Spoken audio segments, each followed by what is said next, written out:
Today I'm going to tell you one thing that's wrong with each UFC weight division, starting off with flyweight, finishing with heavyweight. There is one rule though. I cannot repeat myself, so I cannot give the same reason for two different divisions because that would be disingenuous and false advertising. So please subscribe. I'm going to start with flyweight, and in my opinion, flyweight has got a lack of attention, and this has been historic. So even if we take out the era that we're being in now, and we rewind the clock back to the Demetrius Johnson era, we were talking about shutting down the flyweight division because of the lack of attention it was getting. There has historically always been a lack of eyeballs with the division, whether that be because they don't hit hard enough because they're 125ers, or maybe there's no stars at 125. It just historically has not been a division that's got a lot of attention. It's always been pushed to the side. And it doesn't really help that there isn't really many fresh matchups we can do at flyweight. Obviously, there's the Joshua Pantoja fight, which has, appeared itself in, or, shown itself in the past week and a half because Joshua Ban beat Royval. But if we turn the clocks back about half a month, there's no fresh matchups to do for Pantoja. You know what I'm saying? We had to justify giving Kaya Sakura a title shot in his debut because there was nothing else to do at flyweight. There's nothing to do. It gets a lack of attention. That's the problem with the flyweight division. Moving on, bantamweight. Merab's beaten most of them. Similar to flyweight, Merab is lapping the division. Now, in about a year's time, we're going to be in a situation where we're justifying title shots for people who do not deserve them. Because Merab, his activity level at the moment is way too high compared to the rest of his division. The contenders really need to step up. And I might make a separate video on this, on contenders not fighting. Because these guys who are ranked, right, obviously Corey Sanhagen's getting the shot next. I think Merab beats him. But guys like Umar, why aren't we fighting? You fought in January. We're now in July. What are we doing? You fought 6 months ago. Get back in the cage. You haven't even had a fight booked. What's going on? O'Malley just fought, so it's kind of like, you know what I mean. But Putian, he's booked. But these guys need to fight more than one time a year. Because when they're fighting once a year, Merab is lapping these guys. We're gonna be in a situation where there's no one to give Merab, and we're gonna have to justify like trilogy fights. A Sean O'Malley trilogy fight is probably gonna be something that gets justified sometime next year, even though Merab has already got 2 wins over him, because there's gonna be nothing else to do. That's my prediction for this division, because the contenders just aren't fighting each other. It doesn't make any sense. Anyway, moving on. Featherweight. If you've been around this channel for the past couple of weeks, and you've watched some of my videos, you know how much I hate the featherweight matchmaking. Okay? I think it's terrible. But it's the main problem I have with this division. The matchmaking recently has been absolutely atrocious. Okay, Evloev it should be getting the title shot. He's been given Aaron Peakgram making his debut. Lopez should be given Yair. Should not be getting Gene Silva. It's a fun fight. Shouldn't be made in my opinion though. Yair they're trying to give Yair a title shot. Why? Why are we trying to give him a title shot? Doesn't make any sense, but I'm not going to run on this too much because I've already made several videos on the topic. We're just going to move on. Lightweight. Lightweight is too stacked.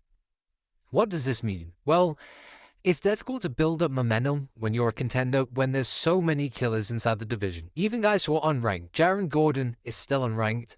Joel Alvarez is still unranked. These guys are killers.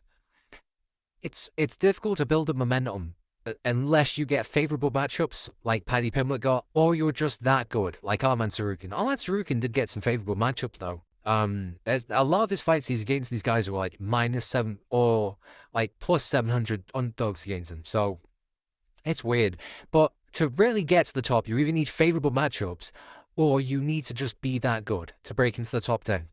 On top of that, I think there's not really that big of a difference between someone like Dan Hooker in 7th and Benoit Saint Denis in 14th. So, or even Grant Dawson in 15th. I think Grant Dawson beats Dan Hooker. So, or it's at least a close fight.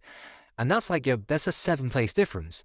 So it's very stacked of a division. And unless you're just that good, it's very difficult to break into the top 10. Which is how it should be. But, welterweight, we're going to get a logjam. Because, first things first, Islam Makhachev, he's coming in, he's fighting JDM.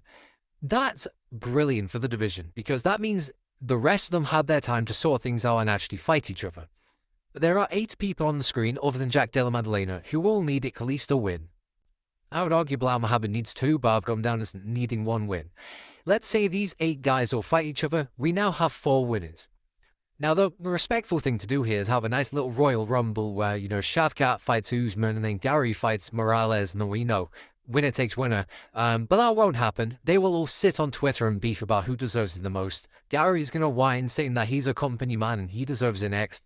Shavkat's going to say, I literally beat you.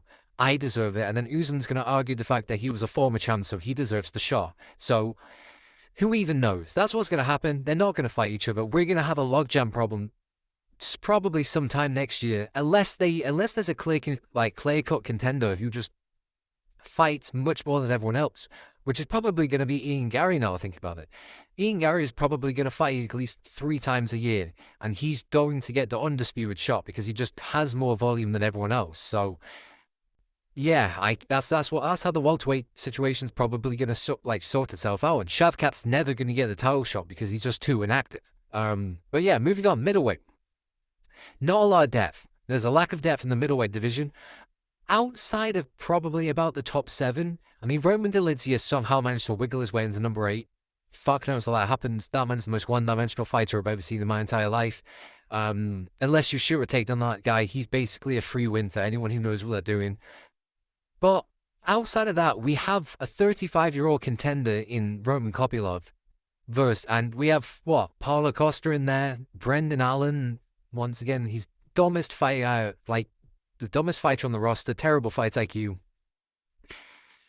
There's not really a lot of depth in the middleweight division. You know what I mean? Like, the top 5, top 6 is amazing. We can say top 7 because Cannonier's still got it, but outside of that, not really a lot to it.